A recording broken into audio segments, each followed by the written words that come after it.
시청자 여러분 안녕하십니까? 7월 17일 경제연장 오늘 시작합니다. 세금부터 대출까지 각종 규제를 총망라한 6.17 대책이 발표된 지 꼭 한 달째입니다.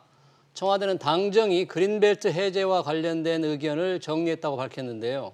서울시가 반대 입장을 고수하고 있는 만큼 직권 해제 가능성도 거론됩니다. 네, 그린벨트 해제만이 최선의 공급 대책일까요? 여러분의 의견, 궁금증들 받고 있습니다. 문자 샵 3698 또는 유튜브를 통해서도 참여하실 수가 있습니다. 오늘 세 분의 전문가와 함께합니다. 이창무 한양대 도시공학과 교수, 또 심영석 미국 사우스웨스턴 캘리포니아대 교수, 최은영 한국도시연구소장 자리하셨습니다. 어서 오십시오. 반갑습니다. 반갑습니다. 세 분 반갑습니다. 오늘 부동산 대책에 대해서 계속 지금 토론이 되고 있는데 더불어민주당 진성준 의원 아주 그 집값이 잘 안 떨어질 거다. 많은 사람들이 생각하고 있는 발언이긴 한데 여당의 국토위 상임위 의원이 그렇게 하니까 국민들의 비판이 굉장히 많은 것 같은데 교수님 어떻게 보셨습니까? 예, 파장이 큰 것 같고요. 예.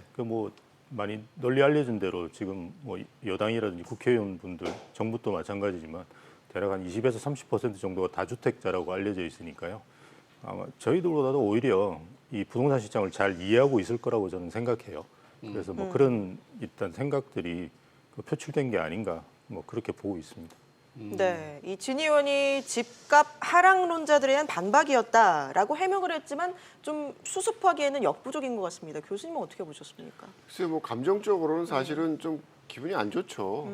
그런 가격 안정을 만들어야 된다 그러고 계속 여러 가지 정책들을 그냥 끝도 없이 내놓고 있는데 그 성과에 대해서 사실은 부정하는 그런 말을 했으니까.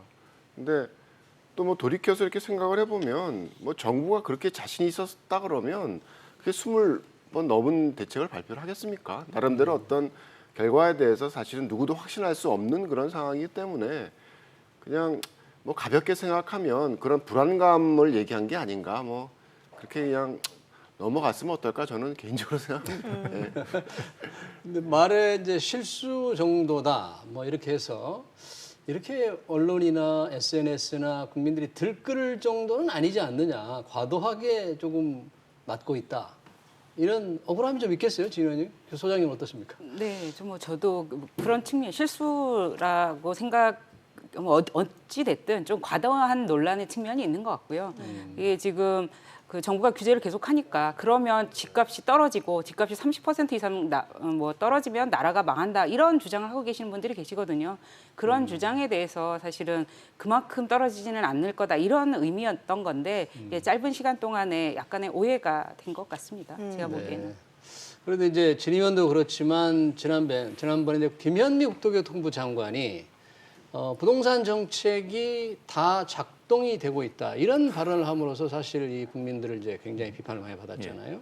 그러니까 이제 고위공직자라든지 이런 분들의 말 한마디 한마디가 굉장히 중요한데 너무 성급하게 이렇게 하는 측면도 있는 것 같아요. 예, 시대가 많이 바뀌었으니까요. 이제 그런 말 자체가 널리 퍼질 수 있는 이제 환경이 되기 때문에요. 되게 말을 조심하시는 게 중요하고요.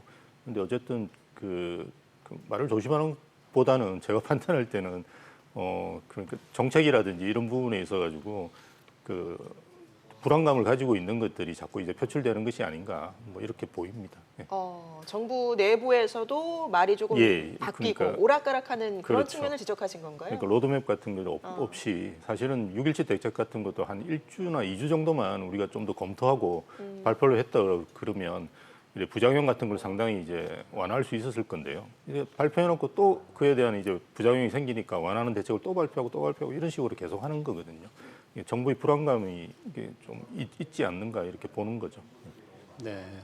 국민들이 이제 정부에 대한 믿음 또는 국회에 대한 믿음이 조금 정책에 대한 신뢰도가 줄어드는 것 같은데 이번 21대 국회 초선 의원 151명 중에서도 42명이 이제 다주택자인 것으로 나타났어요. 그러니까 3명에 거의 1명꼴인데 결국 이런 사람들한테 이 부동산 관련 정책을 다루는 상임위에 들어가거나 이런 건 좀 곤란하지 않느냐. 안심하고 정책을 펴기 어렵다. 이런 지적이 있는 것 같습니다. 교수님 어떻게 동의하십니까? 글쎄요. 다주택자라는 거를 주택 시장에 있어서의 어떤 범죄를 벌이는 그런 집단으로 생각을 하면 사실은 뭐 그런 식의 어떤 접근 방법이나 뭐 논의도 가능할 수가 있는데 이번 정부가 사실은 프레임을 잘못 선택을 했다고 봐요. 그러니까 다주택자에 대한 뭐 기본적인 긍정적인 구도가 있는데 모든 주택시장 문제의 근원을 다주택자로 돌려버리니까 근데 사실은 그 다주택자의 역할이나 어떤 분포나 뭐 이런 것들이 이 정부 여당도 마찬가지고 고위 그 공무원들도 마찬가지고 가질 수밖에 없는 그런 여건들이 있거든요. 그리고 또 뭐 그 사람들이 사실은 뭐 이 나이가 많이 든 분들이고 뭐 조만간 은퇴할 분들이고 그래서 사실 자기 생애 주기 동안 자산을 쌓아 놓으신 분들이에요. 그래서 뭐 그분들한테 뭐 노후의 어떤 임대소득을 취해서 살아갈 수 있는 그런 자산을 조성했다는 것 자체에서 너 나쁜 놈이야 이렇게 얘기할 수 사실 없는 거거든요. 근데 이제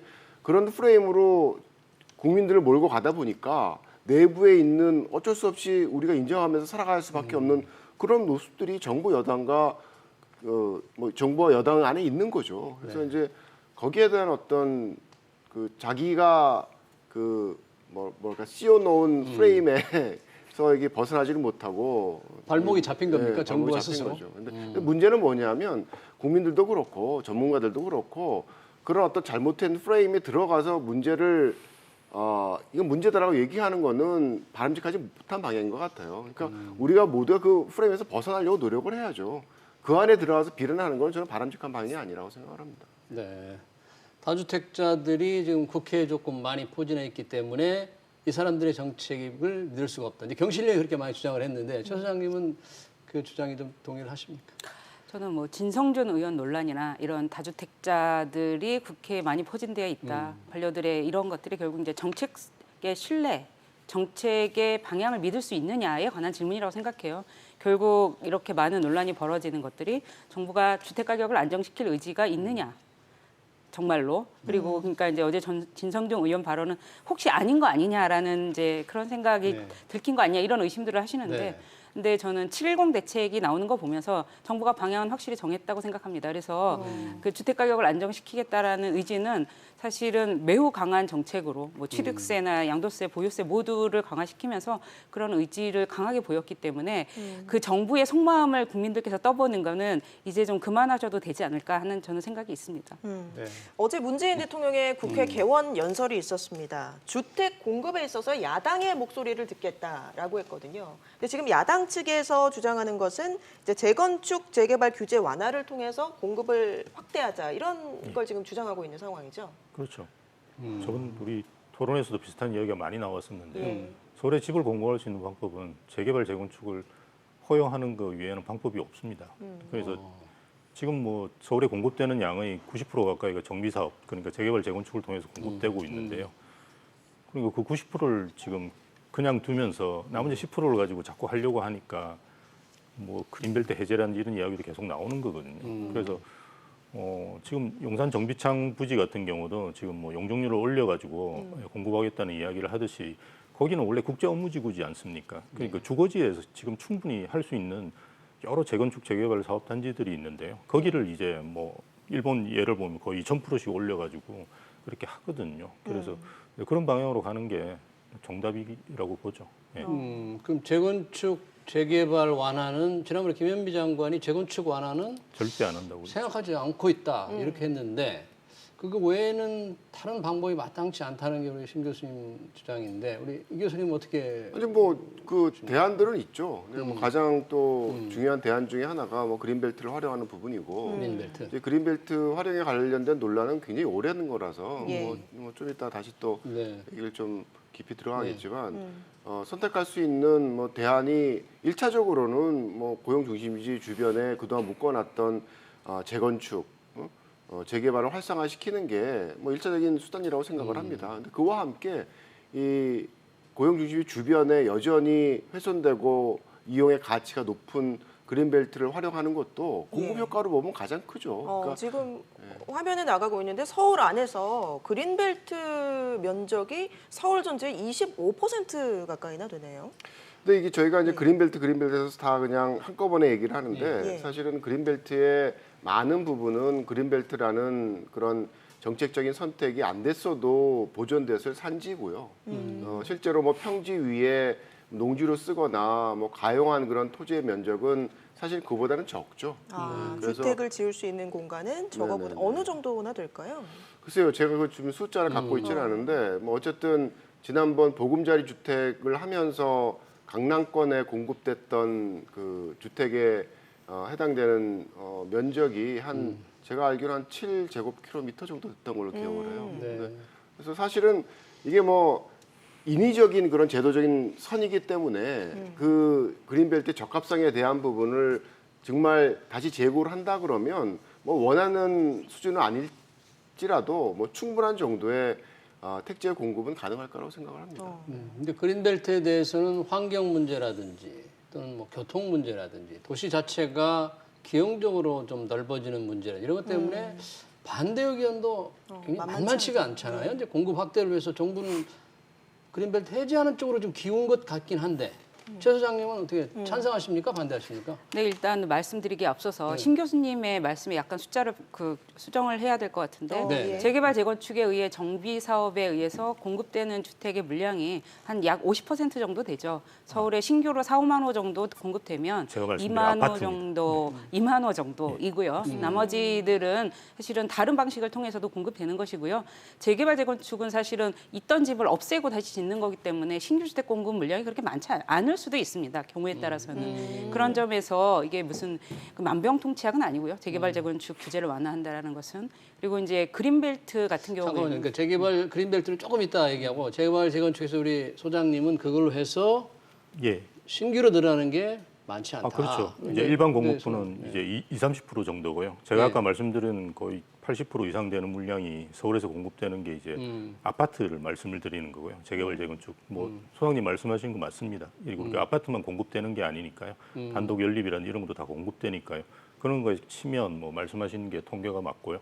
이게 제가 말씀드린 통계는 이제 아파트만이죠. 그런데 대부분이 이제 서울 분들이 아파트를 선호하기 때문에 사실은 우리가 새 아파트를 많이 지어야 되는 상황이거든요. 그래서 연립이라는 이런 거는 사실 아파트를 짓지 못하기 때문에 짓는 경우도 많이 있습니다. 그래서 우리가 좀 집중적으로 이제 봐야 될 부분은 이제 아파트 공급이죠. 새 아파트 공급. 제가 그 오늘 준비를 하면서 공급 문제를 좀 들여다보려고 네. 숫자를 정부 공식 통계입니다. 네. 그 HISR에서 주택의 인허가 착공 준공 물량의 며칠까지 포함해서 이제 그걸 인포메이션 시스템화한 그런 시스템이 이제 계속 이제 개선이 되고 있는데 이제 그 자료를 가지고 보면 서울시의 2016년부터 19년까지 준공된 물량이 거주 단위로 그러니까 다가구주택을 거주 단위 한호로 써서 계산을 하면 8만 2천 호 정도가 평균 물량이고요. 아파트가 3만 9천 호. 근데 문제는 멸실 물량이 3만 9천 호가 멸실이에요. 그러니까 8만이 공급되는데 4만이 멸실된다는 거죠. 예. 아파트도 4만 호가 공급되는데 그 중에 11,000호가 멸실이 됩니다. 그러니까 그 재건축 관련된 부분은 그러니까 숫자로 따지면 사실은 굉장히 순증 효과가 크지는 않죠. 근데 양적, 멸실 질적으로 좀 더 고급의 넓은 주택이 공급된다라는 게 사실은 주거 이동의 연쇄고리를 통해서 모든 사람에게 이제 소비를 향상시키는 그런 효과를 발생시키는데 재미있는 거는 강남권의 이제 그 준공 물량에 대한 부분인데 2016년부터 19년까지 평균 준공 물량이 연간 14,000호예요. 근데 평균 멸실 물량이 10,000호예요. 14,000호가 공급됐는데 10,000호가 없어진다고요? 만호예요. 네. 그리고 2000년에 6월까지의 자료를 찾아보니까 준공 물량은 74,000호인데 멸실 물량이 77,000호예요. 그럼 새로 아, 공급 7만이야. 7,400호인데 예. 멸실 물량이 7,700호예요. 그러니까 멸실량이 더 많아요. 더 많네요. 이게 미스매치가 일어나면 그러니까 재건축 과정과 멸실이라는 게 같이 가지가 않고 멸실이 먼저 시작되고 그다음에 한 2, 3년 뒤에 주택이 지어지니까 뭐 국지적으로 보게 되면 멸실량이 더 많을 수도 있는 거죠. 그래서 지금에 벌어지는 어떤 그 상황이라는 게 사실 강남권에 있어서의 주택 우리가 원하는 곳에 아파트의 공급과 관련돼서는 굉장히 많다고 얘기할 수 없는 상황이 전개되고 멸실분을 생각한다면 공급이 거의 일어나지 않고 순수 공급 증가는 별로 일어나지 않고 그렇죠. 있다. 이런 단기적으로 보게 되면 그게 이제 겹쳐지는 그런 상황이 된 거죠. 예.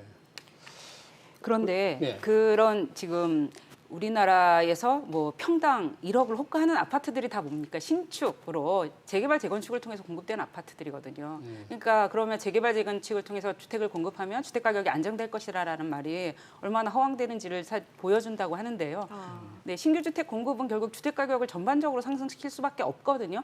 비싼 물건이 시장에 공급되는데 어떻게 주택 가격이 안정이 되겠습니까? 그거는 사실은 문재인 정부 들어서의 주택 가격의 상승은 그 부분도 충분히 있다고 생각합니다. 이전 정부의 재개발 재건축 규제가 급격하게 완화되면서 신규 주택 공급 물량이 이번 정부에서 많았거든요. 그럼 비싼 아파트들이 많이 공급되면 그 주택 가격이 굉장히 하는 것처럼 보이는 측면도 있는 거죠. 여러 가지가 참 이게 국토부의 어렵네요. 문제가 아니라 서울시의 문제에 대한 부분이 있는데 뭐 가격 그 신규 재건축을 하게 되면 뭐 가격이 상승하느냐 뭐 초기에는 그럴 수 있어요. 근데 어쨌든 착공되고 준공이 되면 결국 입주 시점에서는 전세가가 역전세 날 정도로 주택시장의 공급으로 인한 가격 하락 효과를 발생을 시키거든요. 그게 우리가 경험했던 잠실의 문제고 그다음에 오늘 뭐 논의가 될 수 있을지 모르지만 어쨌든 이명박 정부 때 보금자리 주택을 강남의 인근에서 뭐 거의 예. 제가 알기로는 한 2만 2만 정도. 2만 5천 호 정도를 이제 공급하는 그런 상황이 벌어졌는데 그때 사실은 이 실거래가 지수를 이렇게 보게 되면 강남의 아파트 가격이 한 20% 떨어졌어요. 그래서 그 당시에 다들 민간 건설 업체들이 야 정부가 보금자리 주택 지어가지고 건설 업체 망하게 할 거야? 어렵게 한다 그런 얘기 그런 있었죠. 상황을 만들었거든요. 그래서 사실은 시장에 가장 중요한 건 뭐 단기적으로 우리나라가 주택을 짓는데 뭐 해외처럼 뭐 단독주택을 뚝딱뚝딱해서 몇 개월 만에 짓는 게 아니라 짓자 그러면 뭐 인허가 받고 뭐 이래가 단지형으로 지으니까 3년이 이상이 걸리니까 그게 이제 시차가 있어 생기는 문제점들이 더 부각이 되지만 기본적으로 수급이라는 거죠. 시장에 주택 공급이 많아지면 뭐 임대료든 가격이든 안정될 수밖에 없는 게 시장입니다. 네. 수급의 영향을 받는다는 거. 그러니까 공급이 늘어난다는 측면도 있고 우리 소장님께서 또 중요한 말씀하셨는데 새 아파트를 지으니까 비싼 아파트 나오니까 평당 뭐 1억짜리가 나오지 않느냐. 가격을 끌어올리는 역효과도 있다. 이제 그런 말씀이신데 우리 심 교수님은 그런 그 논쟁에 대해서 어떻게 보십니까? 그런 문제가 있긴 하죠. 근데 그 좀 우리가 좀 달리 봐야 될 부분은 있는 것 같아요. 이를테면 그 인도 뭄바이 이런 데 가보면 그 아주 이제 그 빈부격차가 굉장히 심하긴 한데요. 우리보다 이제 그 소득수준도 굉장히 떨어지고요. 그럼에도 불구하고 1억짜리 아파트가 있습니다, 평당. 그래서 그 시장은 그 시장대로 움직이도록 저는 두는 게 맞고요. 지금 사실 우리 부동산 정책 중에서 보면 대부분 이제 6억, 뭐 9억 뭐 이런 식으로 가격을 정해서 이제 규제를 하면 그 이하의 아파트들이 계속 오르거든요. 그래서 최근에 이제 가격 상승하는 지역들을 상반기에 보면 대부분 이제 수도권 지역이 많이 올랐고요. 그 경기 지역이 많이 올랐고요. 그리고 기존에 오르지 않은 지역들을 중심으로 많이 올랐어요. 그래서 뭐 3억 하던 아파트들이 4, 5억 하고 뭐 5, 6억 하던 아파트들이 7, 8억으로 다 올라버렸거든요. 근데 그게 좋은지 아니면 이제 그 뭐 소위 상위 몇 프로 되는 분들이 가지고 있는 아파트들 같은 경우는 그냥 그들이 가지고 있으면서 그냥 거래하는 시장으로 두는 것이 좋은지 뭐 그런 부분은 좀 고민해야 되지 않는가 싶습니다. 네. 정책의 판단이 쉽지 않을 것 같은데 최 소장님은 어떻게 생각하십니까? 저희는 우리나라는 인도나 미국처럼 넓은 나라가 아니고 하나의 주택 시장 거의 뭐 하위 주택 시장처럼 움직이는 게 아니라 지방 수도권 지방과 서울 양극화 이렇게 얘기하지만 거의 하나의 주택 시장이라고 저는 보거든요. 그러니까 강남이 움직이면 서울 움직이고 서울 움직이면 수도권을 움직이면 지방 대도시들 전국적으로 사실 지금 주택 가격이 서울 수도권만 상승한 게 아니라 전국적인 현상이거든요. 거의 2011년부터 보면 2배 가까이 전국적으로 다 올랐습니다. 뭐 제주도, 대전, 대구, 부산 다 기억하실 텐데요. 이런 상황이 만들어지는 게 문제인 거죠. 그래서 뭐 강남 그냥 내비둬라라고 정부 정책 당국에서 그럴 수는 없는 단일 시장으로 움직이는 측면이 있다고 봅니다. 우리나라는. 아니, 지금 말씀을 하시니까 제가 지금 그래프를 자꾸 보게 되는데 이게 어떤 그래프인가요? 이건 뭐 보여드릴 만큼 깨끗하지는 않은데 실거래가 지수를 가지고서 그 가격 변동을 보는 건데 이게 뭐 그냥 스케치만 이게 딱 이런 겁니다. 잘 안 보이네요. 미리 좀 보여줘. 아니 뭐 됐습니다. 설명을 말씀을 해주시죠. 하시겠습니다. 그러니까 지금 그 말씀을 드리고자 하는 게 이 최근에 벌어진 그런 주택 시장의 불안의 문제는 정말 문재인 정부 초반 중반까지만 하나도 서울만의 독주였어요. 그건 전국적인 문제가 아니었고 이 해당 시점에 박근혜 정부 중반부터 시작을 해가지고 뭐 경남 같은 데는 뭐 20-30% 떨어지는 그런 상황이 벌어졌었고 지방 그 광역시 같은 경우에도 뭐 거의 뭐 5% 수준으로 떨어지는 상황이었고 경기도도 사실은 별로 안 올랐어요. 뭐 안 오르다가 이게 서울만의 독주가 쫙 유지되다가 전체적인 상황을 보게 되면 2018년에 9.13 대책이 발표되고 나서 그 다음에 그 효과가 소진되고 반등하는 시점에 그때부터 다 오르기 시작했어요. 그때부터. 뭐 경기도도 마찬가지고 지방 광역시도 그 전까지는 내리다가 그 심지어도 오릅니다.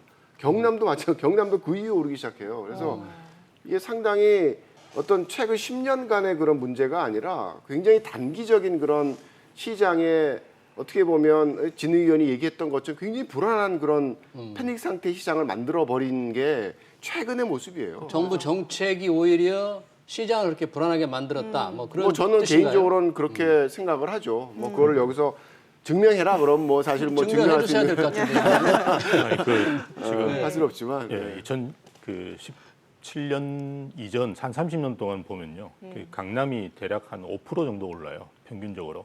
그런데 2017년도에서 파리 대책이 나오기 전까지 한 8개월 동안, 7개월 동안 강남이 오른 게 3% 정도입니다.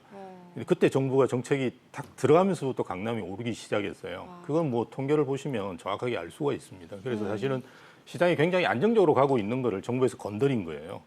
그래서 저는 좀 그 정부의 대책에 그 실책 부분이 되게 많다라고 봅니다. 가장 최근의 통계를 보면 어제 이제 한국감정원의 집값 동향이 나왔는데 그러니까 6.17은 물론이고 7.10 대책 이후에도 올랐죠. 서울 아파트값이 6주 연속 상승을 했습니다. 아까 말씀하셨듯이 그런 불안 심리가 굉장히 크고요.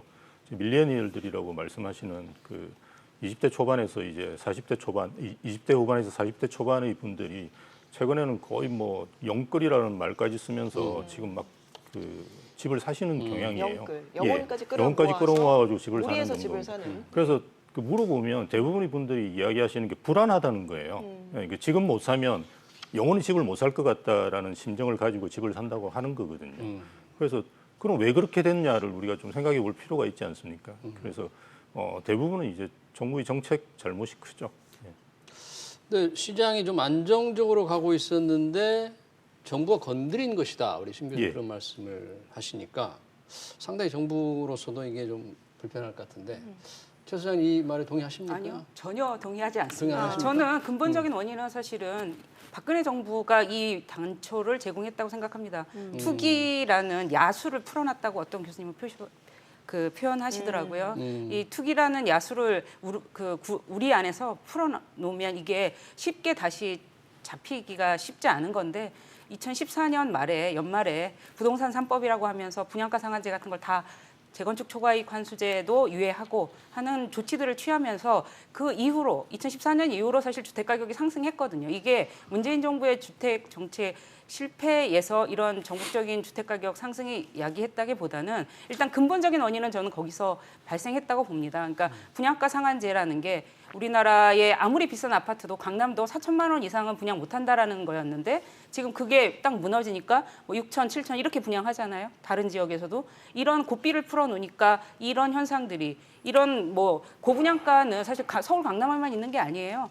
그 충남, 천안 이런 데서도 고분양가 논란들이 있거든요. 지금 분양가 상한제가 전국적으로 풀려 있어요. 아직도 작동하지 않고 이제 곧 작동하겠죠. 7월부터. 이런 상황이 그러니까 투기를 막을 수 있는 장치들이 다 풀어놓은 것. 박근혜 정부에. 그게 근본적인 문제이고 이제 문재인 정부에서 전혀 실수가 없었다고 생각하는 건 아니고 이제 그런 부분이 있죠. 아까 제가 말씀드린 것처럼 주택 가격 안정 의지가 있느냐 없느냐 정부에. 그것들을 국민이 의심하게 하는 순간들이 있긴 있었습니다. 근데 이제 전반적인 큰 방향은 주택 가격을 안정시키겠다라는 것으로 간 거고 그래서 이 모든 문제가 정부 정책으로부터 비롯됐다라는 건 좀 과도한 이 부분은 좀 두 분께 한번 여쭤봐야 될 것 같아요. 박근혜 잘못 알고 정부의 전 계신- 정부의 탓이다. 그거는 이렇게. 책임이 있는데요. 네. 15년에 17년까지 이제 택지 개발을 스탑했죠. 네, 박근혜 정부에서 이제 그게 영향이 사실 있는 거죠. 택지 이제 그거- 개발을 네, 택지 개발 더 이상 안 하는 걸로 이제 했기 때문에 지금 이제 갑자기 택지가 없다 보니까 여기저기 찾아야 되는 상황이 발생한 거고요. 근데 그걸 이제 그 17년에는 이야기하면 뭐 18년에는 이야기하면 되죠. 근데 2020년까지 그 이야기를 한다는 거는 문제가 있죠. 그리고 특히나 17년도 파리 대책 발표하면서 공급은 문제가 없다라고 아예 그냥 선언을 해버렸는데 이제 그 부분은 문제가 있는 거고요. 각각 소장님 말씀하신 중에 제가 지적하고 싶은 거는 그 지금 6천만 원, 7천만 원 분양을 할 수가 없습니다. 그러니까 그 허구에서 분양가를 심하게 통제하고 있기 때문에 그 강남의 아주 우수한 지역의 그 지역의 재건축들도 대부분 5천만 원 이하로 분양을 해요. 그래서 분양가 상한제를 풀었기 때문에 올랐다. 그거는 지금 전혀 안 맞는 말씀이 아닙니다. 예. 제가 네, 말씀하셨는데 네. 박근혜 정부 시기에 어떻게 보면 지금의 서울만의 독주와 연결돼서 이제 상황을 만들어낸 게 결국 이제 분양가에 대한 통제거든요. 뭐 박근혜 정부 후반에 뭐 가격 상승에 대한 그런 움직임이 이제 나타나니까 정부에서 허구를 통해서 비공식적으로 민간 택지에 대한 분양가 규제를 시작을 했어요. 그게 지금도 계속되고 있고 뭐 분양가 상한제가 도입돼도 마도 상관없습니다. 벌써 시세 뭐 80% 수준이 넘어서고 이런 게 굉장히 부담스러워요. 보증을 안 해주니까. 그래서 통제되고 있는 거예요. 그래서 그 이후에 나타난 현상이 그 분양가 규제에 대한 뭐 비공식적인 규제가 시작된 때부터 막 이 경기도와 서울의 가격 움직임이 이렇게 차별화되는 구도로 이제 발생을 하게 돼요. 시장의 상황을 보게 되면. 그래서 저는 이 비공식적인 뭐 분양가 상한제를 안 했기 때문에 문제가 아니라 분양가 상한제를 하기 때문에 신축 아파트, 분양 아파트를 로또로 만들어 버린 거죠. 그래서 뭐 최근에 뭐 9.13 대책 이후에 왜 시장이 다시 살아났느냐에 대한 논란에 대해서도 굉장히 강한 대책이었죠. 9.13 대책이. 근데 영향을 받아요. 재건축 아파트 가격이 조정이 됩니다. 근데 재건축 아파트 가격이 조정이 되니까 재건축을 통해서 공급될 수 있는 신축 아파트 희소성이 더 강해지는 거예요, 강남에. 그럼 신축 아파트 가격이 막 올라갑니다. 그러면 상대적인 비율은 떨어졌지만 재건축 아파트의 가격도 신축 아파트의 가격이 올라가면 같이 따라갈 수밖에 없어요. 그래서 이 해당 문재인 정부 기간 동안에 재건축 아파트의 가격의 상승률과 신축 아파트의 가격의 상승률을 보게 되면 신축 아파트의 가격 상승 65% 올랐어요. 재건축 아파트는 55%밖에 안 올랐어요. 그래서 이게 우리가 생각하면 재건축 아파트가 뭐 기본적으로 비쌀 수가 있겠죠. 근데 상승에 대한 변동에 대한 구도를 보게 되면 정부의 재건축 규제에 영향을 미칩니다. 뭐에 의해서? 신축 아파트를 레퍼런스해서 상대적인 가격이 조정되는 메커니즘을 갖고 있다라는 거예요. 그래서 결과적으로는 이 관련된 재건축 관련된 규제들이 강남에 있어서의 신축 아파트에 대한 희소성을 계속적으로 높이는 현상을 만들었기 때문에 결국은 경기도는 가만히 있는데 서울만 막 올라가는 그런 현상이 발생한 게 지금의 가장 중요한 어떤 문제점의 근원이었죠. 재건축 좀 완화해야 된다는 그런 결론적으로 그런 말씀이시네요. 네. 반대를 하시는데. 네. 저는 주택 가격 아까 왜 지금까지 박근혜 정부 탓이냐라고 하시지만 네. 문제의 근본적인 원인은 그때 시작되었고요. 사실은 부동산을 규제하는 정책은 굉장히 시간이 많이 걸립니다. 재건축 초과 이익 환수제를 그 박근혜 정부 때 유예하는 건 쉬워요. 바로 유예할 수 있거든요. 그런데 그걸 다시 작동하는 거는 아직도 지금 재건축 초과이익 환수 부담금을 부과를 이제 올해부터 하는 거지 않습니까? 2017년에 그 정책을 도입한다고 해서 4년 정도 걸리는 거예요. 분양가 상한제도 마찬가지이고요. 그런 점에서 규제라는 정책은 지금 제가 정말 뭐 아까 이제 정부가 좀 실수했다라는 건 너무 늦게 한 거죠. 분양가 상한제도 좀 더 빨리 했어야 되고 재건축 초과이익 환수제도 이제 이게 이제 헌재 재판 이런 게 걸린 게 있어서 그런 부분이 있지만, 하여튼 그 이제 김현미 장관이 아까 다 작동하고 있다라는 부분에 대해서는 저는 그 부분은 작동 안 하고 있는 게 너무 많았던 거죠. 분양가 상한제도 작동하고 있지 않고 재건축 초과이익 환수제도 작동하고 있지 않고 이제부터 작동합니다. 이제부터 이제 하반기부터 작동을 하고 그다음에 다른 여러 가지 규제도 지금부터 이제 작동하는, 그래서 지금부터 좀 소비자들께서 주의 깊게 봐야 되는 상황이라고 생각하고 다 앞으로 작동 잘 할 거다 이런 거네요. 다 잘할 건지는 모르겠습니다. 여하튼 작동이 지금 아직 안 냈고 예. 이제 시작한다라는 거죠. 네. 종부세도 이제 시작하는 단계이고요. 그러면 뭐 전 정부 탓이냐 문재인 정부 탓이냐는 이 정도 가름을 하고요. 아까 최원영 소장님 그 그린벨트 해제 이제 잠깐 얘기를 하시려다 말았는데 그린벨트 해제에 대해서는 네. 청와대는 뭐 방침이 선 것처럼 지금 보도는 되고 있는데 네. 어떤 의견을 가지고 계신가요? 그린벨트 해제는 최후의 수단이어야 된다고 생각하고요. 그렇지 않은 뭐 재건축 재개발을 규제를 완화하는 방식 말고도 아까 이창모 교수님이 말씀하신 대로 다른 방식들이 있죠. 지금 5, 6 대책 굉장히 좀 잊혀지긴 했는데 5, 6 대책에서 서울 도심에 7만 호를 공급한다는 계획이 발표됐거든요. 사실 그 정도 물량이면 재개발 재건축 물량 못지않게 많은 물량이에요. 서울 도심에 단기간에 그것들이 이제 보여졌거든요. 청사진은. 그러니까 예를 들면 용산 정비창을 원래 8,000호 공급한다고 했다가 지금 공급이 필요하다고 하니까 2만 호로 도시 규제를 풀어서 올리지 않습니까? 그런 방식을 먼저 해야지 그린벨트를 먼저 하는 건 좀 성급하다라고 생각합니다. 이창훈 교수는 조금 그린벨트 해제도 좀 필요하다는 그런 입장이셨던 저는 거죠? 그린벨트 해제가 사실은 먼저 됐어야 되는데, 그러니까 우리가 이 서울권에 있는 그린벨트를 훼손된 그린벨트를 계속 끌어안고 갔기 때문에 우리가 몇십 년 동안 사회적으로 치른 비용이 굉장히 크다고 생각을 해요. 훼손된 그린벨트라고 했는데 그건 어떤 그린벨트를 말씀하시는 거예요? 뭐 기본적으로 뭐 비닐하우스로 유지되고 있는 그런 그러니까 땅일 수도 보존 있고, 가치가 떨어지는 등급이 그렇죠. 좀 낮은 그린벨트죠. 네네. 그걸 말씀하시는 예, 겁니까? 네.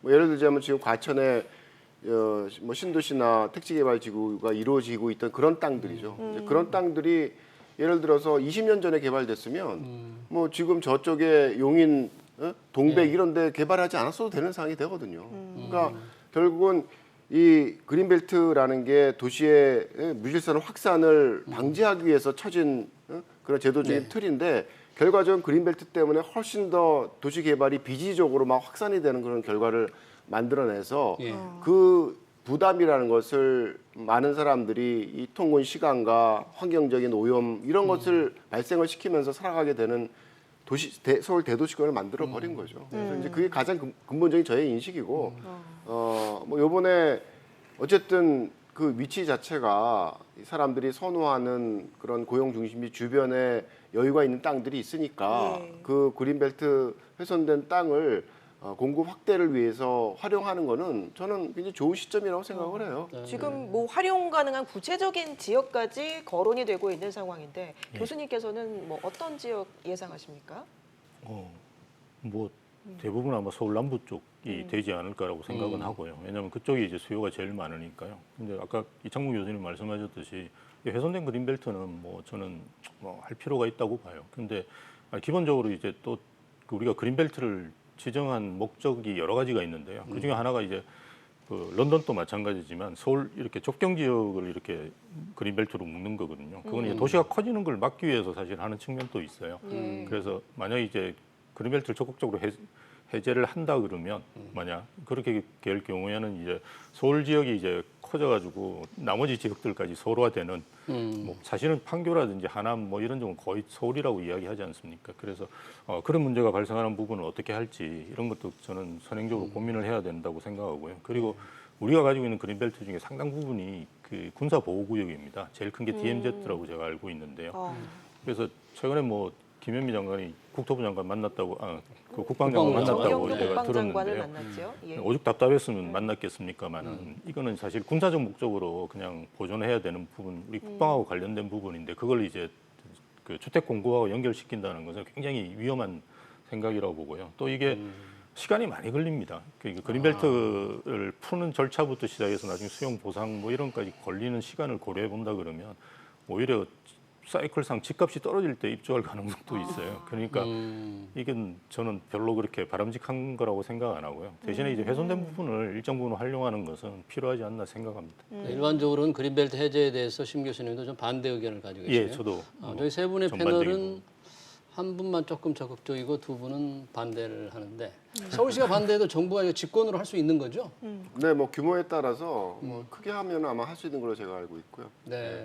네, 뭐 그린벨트가 결국은 이제 뭐 재건축 재개발을 통해서 공급을 확대를 하느냐, 아니면 그린벨트라는 나대지를 이용해서 공급을 확대하느냐에 대한 어떤 시간적인 어떤 기간에 대한 문제는 사실은 뭐 그린벨트를 통해서 공급하는 게 더 느릴 거라고 저는 생각하지 않아요. 그러니까 재개발 재건축과 관련된 그런 과정이 진행하기 때문에 이해 관계자들의 뭐 협상이나 뭐 이런 것들이 뭐 뽑았다가도 조합원 잘라버리고 막 이런 과정들이 계속 발생되는 게 이게 재개발 재건축이거든요. 근데 이 그린벨트나 택지개발지구의 경우에는 정말 정부의 의지가 있으면 굉장히 빠르게 진행할 수가 있어요. 그래서 사실은 이명박 정부 시기에 시작했던 보금자리 주택도 중반 이후에 공급되기 시작했거든요. 그래서 이제 그린벨트 해제를 해서 아까 말씀하실 때 2만 5천 가구 정도로 공급이 그러니까 뭐 전체적으로 보면 거의 한 20만 호 정도의 보금자리 이상이죠.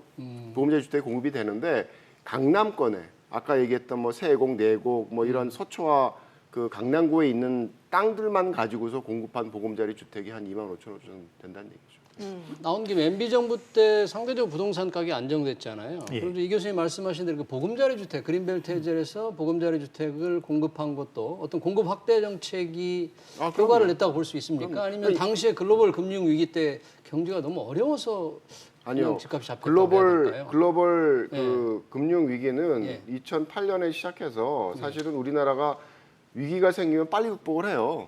그래서 경기 전반에 있어서의 회복이 사실은 정상화된 게 2009년 중반이면 다 정상화됩니다. 짧은 시간에 회복을 네. 하는데 그래서 부동산 회복되고 나서 그 다음부터 다시 올라갔던 주택 가격이 뭐 강남을 대상으로 해서 서울시에게 떨어지기 시작했죠. 네.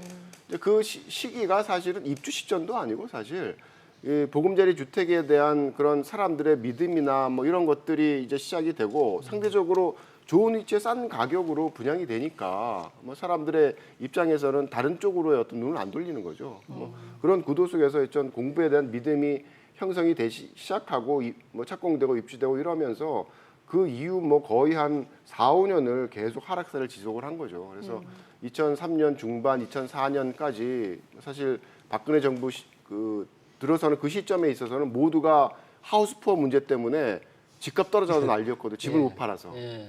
그래서 지금 뭐 1년 만에 팔려고 그러고 2년 만에 팔려고 그러지만 가격 떨어지기 시작하면 2년 만에 못 팝니다. 주택을. 그래서 그런 현상들이 이제 벌어질 수 있는 어떻게 보면 굉장히 강한 효과를 낼 수 있는 게 그 당시에 공급정책이에요. 세금은 지금처럼 이렇게 올리기만 하는 세금 강화 시대였습니까? 아니면 그렇죠. 세금을 좀 그렇죠. 깎아주는 때였습니까? 양도세가 좀 그랬더니 낮았을 때 이명박 정부가 이명박 들어서면서 시절에? 종부세도 완화하고, 완화하고. 예, 어. 뭐 양도세에 대한 일반 부분도 빠져나갈 구멍을 좀 네, 만들고 세표를 좀 주고 하던 때인데 결과적으로만 보면 지금 정부 하는 것과 조금 반대의 방향이었네요. 그렇죠. 일단 테러를 터놓고 이제 몰아야 되죠. 그래서 지금과 같이 거래세와 보유세를 같이 막는 정책은 잘 쓰지를 않습니다. 원래 이제 보유세를 높이면 이제 거래세를 터주죠. 그래서 이제 팔도록 만드는 건데 지금 저희는 팔 수도 없고 보유하고 있으면 괴롭고 뭐 이런 상태를 이제 만들어 놓는 거고요. 아까 그 여러 가지 말씀 나왔는데 제가 볼 때 시그널이 되게 중요해요. 정부가 공급을 하겠다고 하는 의지를 보여주는 시그널이 되게 중요하거든요. 그러니까 투자자분들도 보면 아 이게 희소하겠다 안 하겠다를 입주 때까지 기다리고 투자를 할 수 없지 않습니까? 그래서 정부가 어떤 방향으로 가고 있다라는 걸 보고 이제 투자를 하거나 안 하거나 뭐 그다음 팔거나 뭐 이런 식으로 사이클이 움직입니다. 그래서 정부가 어쨌든 공급에 대한 확실한 시그널을 보여주는 게 저는 되게 의미가 있다고 보고요. 그런 차원에서 아직까지도 시장의 신뢰는 없는 것 같아요. 최 소장님, 이 퇴로, 이른바 양도세를 낮추자는 거죠? 퇴로를 열어준다는 뭐 것은. 취득세도 마찬가지고요. 따지고 보면. 취득세, 예. 양도세. 퇴로를 좀 열어줘야 된다는 데서 최 소장님 좀 별로 표정이 밝지 않은 것 같습니다. 네, 그렇죠. 양도세가 사실 불로소득의 핵심인데 그거를 풀어주자는 건 불로소득을 용인하자는 것이고요. 저는 그건 맞는 방향은 아닌 것 같고 그다음에 그 주택 공급과 관련해서는 지금 주택 공급 시그널이 없다고 말씀하시는데 사실은 뭐 노무현 정부 때도 판교 2기 신도시를 한 게 노무현 정부였고요. 3기 신도시를 한 게 문재인 정부거든요. 주택 공급 시그널이 지금 신도시에 30만 호, 그다음에 수도권에 77만 호를 공급하고 그다음에 5월 6일에 서울 도심에 7만 호 공급이 발표가 됐거든요. 그러면 이게 지금 공급 시그널이 없는 거냐라기보다는 그냥 공급 시그널이 없다고 생각을 하고 싶으신 것 같아요. 제가 보기에는 사실은 그렇습니까? 제가 신 교수님 아니, 없는 그거 겁니까? 그걸 저희가 아까- 판단하는 거 국민들이 판단하겠죠. 그거는 시장에서 판단하는 거고요. 5, 6대층 말씀하셨는데 이게 말씀하신 한 7만 호 공급하겠다고 발표한 거였어요. 착공이 몇 호가 됐냐고 60호가 됐어요. 지금 현재. 그러니까 이게 사람들이 볼 때는 별로 실효성 없는 거라고 판단을 하는 거예요. 시장에서는. 그래서 저희가 이야기한다고 뭐 시장이 움직이겠습니까? 아니 5, 6대책 나오고 지금 얼마나 지났다고 지금 착공을 그러니까, 그렇게 그러니까 제가 얘기하시면 말씀드리는 그럼 게- 재건축 재개발 규제 푼다고 당장 한 달 만에 할 수 있습니까? 그거는 그것도 안 될 그거는 안 되는 얘기지 재개발도 않습니까? 사실은 그 정부에서 뭐 공공 재개발 한다 그러고 재개발 활성화한다 그러는데 사실은 돌아가기 힘든 길을 갔어요.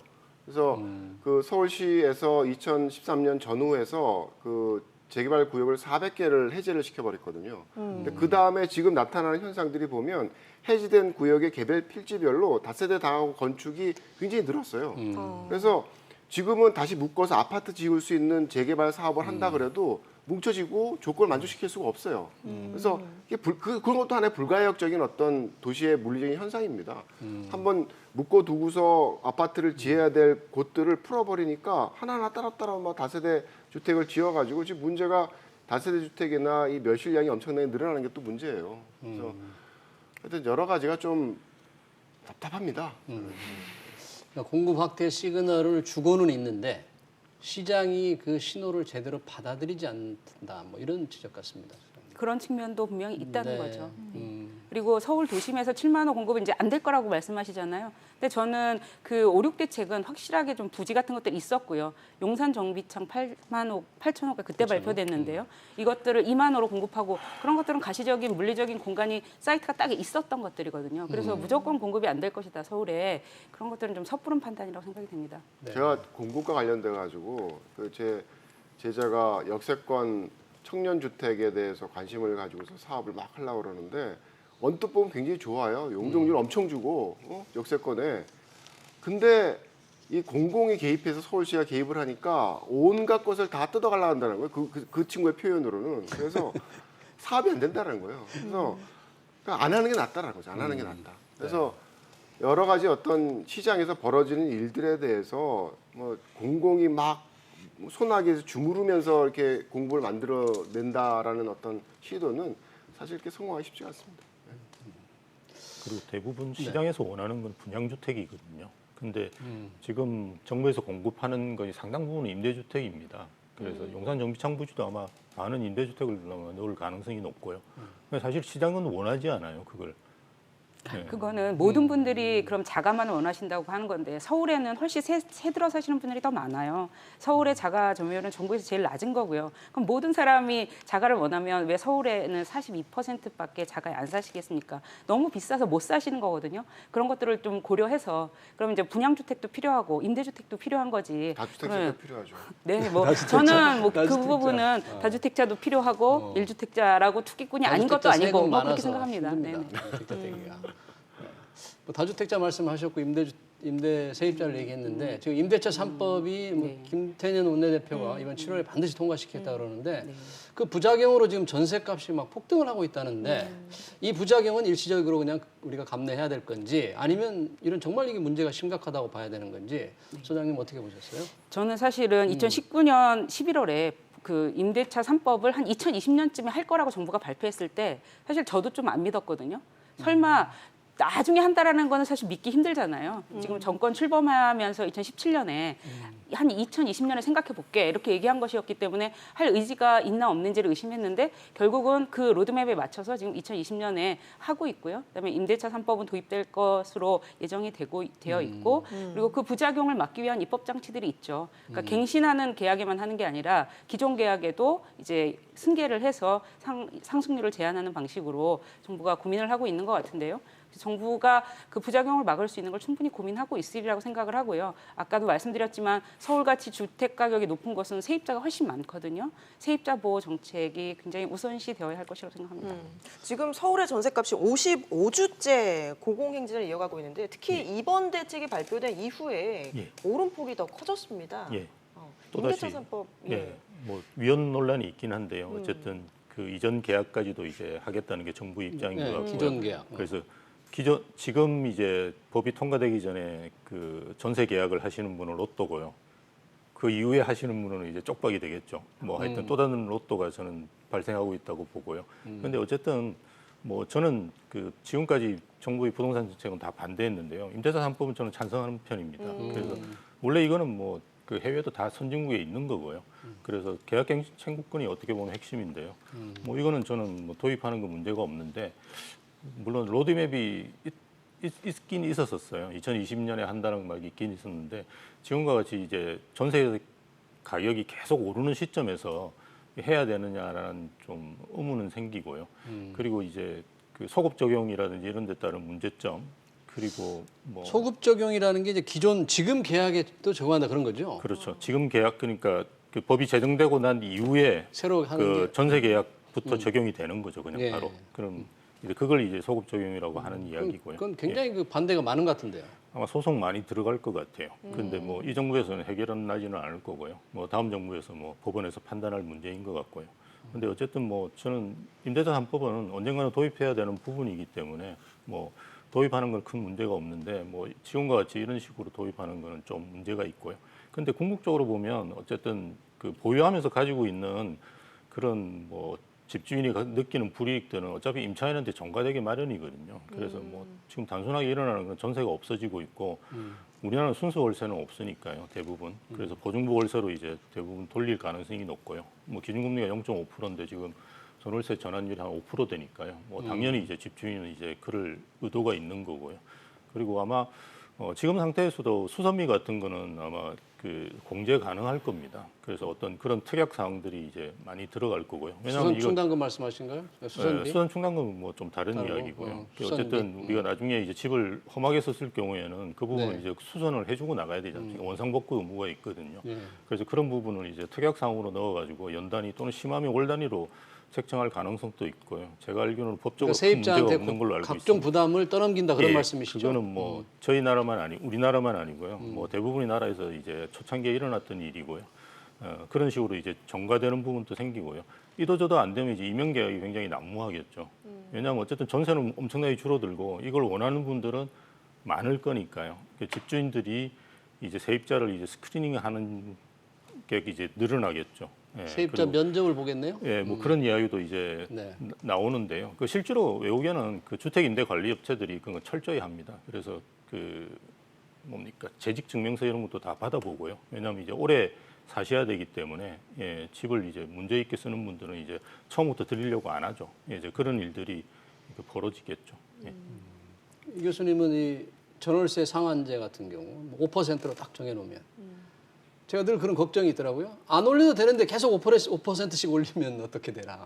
그러니까 지금 그 규제가 없기 때문에 네. 제가 그 전월세 확정 신고 자료를 가지고서 이렇게 보면 그 음마아파트의 뭐 30평형 아파트의 전세가가 거의 뭐 4억에서 6억을 굉장히 편차가 커요. 그러니까 이 전세라는 개념을 사람들이 생각하기에 이게 어떤 가격이라는 개념도 섞여 있지만 부채라는 개념도 섞여 있거든요. 임대인 입장에서는. 그러니까 굳이 막 안 올리려고 하는 사람들 많아요. 근데 이 전월세 상한제가 이제 도입이 되면 이거 올리지 못하는데 낮춘 사람들도 올려야 되는 거죠. 그래서 전반적인 상승세가 이제 벌어질 수가 있는 거고 또 한 가지 가장 중요한 거는 월세화 된다라는 게 가장 큰 문제점이죠. 전월세 상한제. 아까 뭐 1.5%의 시장 이자율인데 5% 전환율이라서 비싸다고 얘기하지만 역으로 얘기하면 월세를 받았을 거를 보조금을 받기 때문에 1.5%로 깎아주는 게 아니라 5%로 깎아주는 계약이에요. 그러니까 전세가 훨씬 더 유리한 계약이 되는 거죠. 그래서 이 관련된 어떤 선택에 대한 부분들이 사실은 우리 국내 주택시장에서 미치는 그런 부작용이 엄청나게 클 거라고 생각을 합니다. 그래서 뭐 해외에 있다라고 얘기하는데 사실은 그게 한번 도입되면 정치적으로 털어버리기 힘든 게 임대료 규제예요.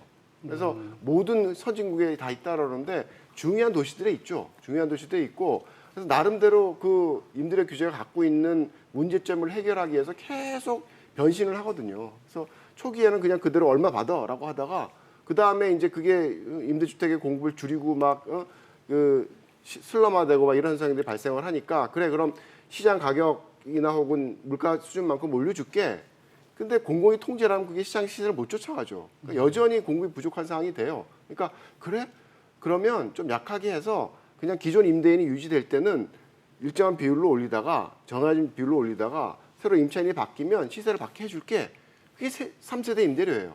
그게 지금 처음에 나왔던 우리나라 전월세 상한제 그런 모습이었는데 지금 나오는 얘기는 뭐 사전적으로 올리고 그럼 뭐 바뀔 때는 어떻게 하냐 그러니까 역으로 반대로 과거로 가는 거거든요. 과거로. 그래서 그 전월세 상한제가 갖는 그런 부작용을 좀 더 심화시킬 수 있는 그런 선택이 될 수 있는 거고 글쎄요. 저는 전월세 상한제 관련된 그 임대차 3법에 대한 부분은 탈출구라고 생각을 해요. 이거는 앞으로 계속 치닫는 그런 브레이크가 그 망가진 열차에서 내리는 그런 탈출구라고 생각을 합니다. 그거를 버려야지 그 다음에 선택이 자유로워질 수가 있어요. 근데 뭐 여러 가지 것들의 어떤 경향성이라는 게 지금 먼저 던져놓으니까 도입도 안 했는데 벌써 막 임대료 올라가고 가격도 올라가고 막 이러잖아요.